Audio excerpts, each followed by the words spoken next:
আমি স্পষ্ট করে আলহামদুলিল্লাহ গতকালকেই তারা সিদ্ধান্ত নিয়ে বলল 29 তারিখ আর কোনো পরীক্ষা হবে না।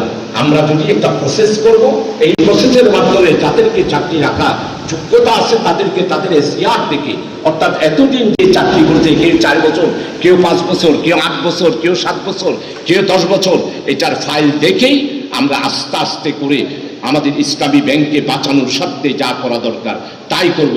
একচেটিয়াভাবে ছাঁটাই করা, আমরা সেই সিদ্ধান্ত থেকে সরে আসব। কাজ এভাবেই করেন। যারা চাকরি চলে গেছে, আমি জাফর সাদেক ভাইকে বলেছি আপনারা কমিটি করেন, আনোয়ারুল আলমকে বলেছি আপনারা কমিটি করেন, আমাদের জুরান চার শাহজাহান সাহেবকে বলেছি আপনারা 3জন 4জন আমাদের রাখেন, বসেন, তাদের সবাইকে নিয়ে আমরা সেখানে মিটিং করব, কথা বলবো, তাদের কি অবস্থা সেটা জানবো।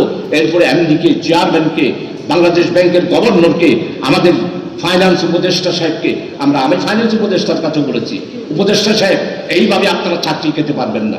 আপনারা ইসলামী ব্যাংক যে যাত্রা এবং ইসলামী ব্যাংকের যে পারফরমেন্স, আপনারা ষড়যন্ত্র করে ইসলামের নামে ব্যাংক চলে না এই অপবাদ দিয়েই ইসলামী ব্যাংককে আপনারা ধ্বংস করতে চাচ্ছেন। আমরা সেগুলো বুঝে ফেলেছি। ইসলামী ব্যাংক আমরা রক্ষা করব, কোন অবস্থায় ইসলামের নামে ব্যাংক চলতে পারে না এই অপবাদ দিয়ে ইসলামী ব্যাংকের উপরে আঘাত করা যাবে না। ফাইন্যান্স উপদেষ্টাকে আমি বলে এসেছি, আমার সাথে যারা ছিল তারাও ছিল।